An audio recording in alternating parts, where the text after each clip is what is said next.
మన తెలంగాణలో మొట్టమొదటి ఫ్యాక్టరీ అవుట్లెట్ మన ముకుంద జ్యువెలర్స్ లో లైట్ వెయిట్ ఆభరణాలు కలెక్షన్స్ ఎన్నెన్నో అన్ని జ్యువెలరీస్ పై VA కేవలం 2 to 12% మాత్రమే. విచ్చేయండి ముకుంద జ్యువెలర్స్.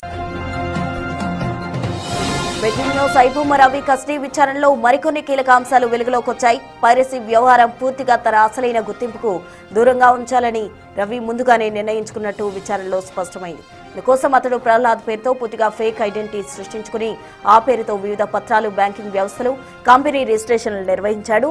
రవి ప్రహ్లాద్ పేరుతోనే పాన్ కార్డు, డ్రైవింగ్ లైసెన్స్ తీసుకోవడంతో పాటు అనేక కంపెనీలు ఓపెన్ చేసి అలాగే డొమైన్లు, బ్యాంక్ ఖాతాలు కూడా అదే పేరుతో నిర్వహించినట్టు పోలీసులు తెలిపారు.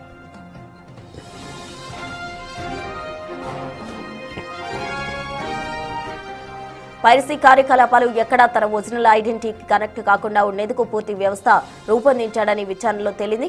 ఇమ్మంది రవి పైరసీ నెట్వర్క్ ను నడిపేందుకు 20 సర్వర్లు, 35 డొమైన్లు కొనుగోలు చేసినట్టు పోలీసులు నిర్ధారించారు. దీంతో అతడు నిర్వహించిన పైరసీ వ్యూహం ఎంత పెద్ద స్థాయిలో నడుస్తుందో స్పష్టమవుతుంది. సినిమాల రికార్డింగ్, అప్లోడింగ్, డౌన్లోడింగ్ వంటి అక్రమ కార్యకలాపాలను ఈ నెట్వర్క్ ద్వారా నిర్వహించినట్టు ఆధారాలు బయటపడ్డాయి.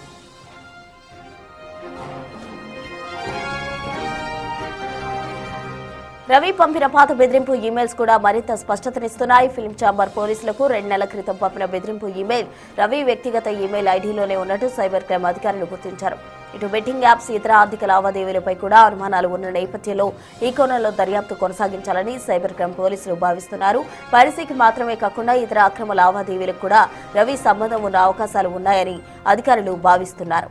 ఐబొమ్మ రవి కస్టడీ విచారణ కొనసాగుతున్న కొద్దీ మరిన్ని సంచలన వివరాలు వెలుగులోకి వచ్చే సూచనలు కనిపిస్తున్నాయి.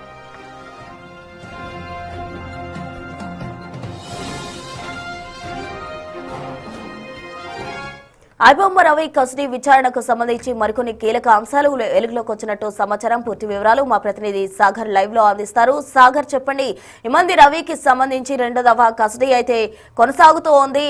ఇందులో కొన్ని కీలక అంశాలు వెలుగులోకి వచ్చినట్టు కూడా చెప్తున్నారు. ఇప్పటికే ఫస్ట్ దఫా కస్టడీలో అతను ఏ అంశాలను కూడా బయటకు చెప్పని పరిస్థితి. ఇప్పుడు కీలక అంశాలు పోలీసులకు వెలుగులోకి వస్తున్నాయి. ఆ అంశాలేంటి? ఇమ్మంది రవి, ఐబొమ్మ రవి కేసులో కస్టడీ ఇప్పటికే 8 రోజుల కస్టడీ 2 విడతలుగా హైదరాబాద్ సైబర్ క్రైమ్ పోలీసులు విచారించారు. మొదట విచారణకు సహకరించిన రవి రెండోసారి, ఎందుకంటే రెండోసారి 3 రోజుల కస్టడీ విచారించారు. 3 రోజుల ఆధారాలు ముందుంచి కీలక అంశాలు వెల్లడించినట్లు కూడా తెలుస్తుంది.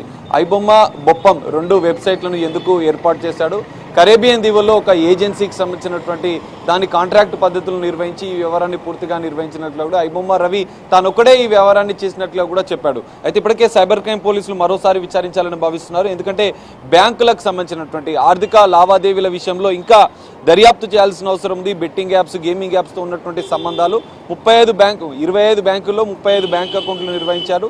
30 కోట్లకు పైగా ట్రాన్సాక్షన్ జరిగినట్లు ఇప్పటికే కొన్ని ఆధారాలను సైబర్ క్రైమ్ పోలీసులు గుర్తించారు. వాటిని బ్యాంకులకు లేఖ రాసిన నేపథ్యంలో అవి వచ్చిన అనంతరం కూడా దీనికి సంబంధించినటువంటి విచారణ చేయాల్సి ఉంది. ఇంకా 3 కేసుల్లో ఇంకా పీటీ వారెంట్ పైన ఇమ్మంది రవిని అదుపులోకి తీసుకుని విచారించాలని కూడా సైబర్ క్రైమ్ పోలీసులు భావిస్తున్నారు. ఇక్కడ 3 రోజుల 2 విడతల కస్టడీకి సంబంధించినటువంటి విచారణలో కొన్ని కీలక అంశాలు, 3 రకాల కీలక అంశాలు అయితే సైబర్ క్రైమ్ పోలీసులు గుర్తించినట్లు కూడా తెలుస్తుంది. కరేబియన్ దీవుల్లో ఏజెన్సీల ద్వారా ఈ వ్యవహారాన్ని నడిపించడం, ప్రహ్లాద్ అనే పేరుతో ఫేక్ ఐడెంటిటీ, తన ఐడెంటిటీ ఎక్కడా బహిర్గతం కాకుండా అమెరికాకు సంబంధించినటువంటి సంస్థను ఏర్పాటు చేయడం, ఈఆర్ ఇన్ఫోటెక్, దాని ద్వారానే దాదాపు 20 సర్వర్లను, 35 డొమైన్స్లను కొనుగోలు చేసినట్లుగా కూడా ఆ ఇన్వాయిస్లను, ఆధారాలను కూడా సైబర్ క్రైమ్ పోలీసులు సేకరించారు.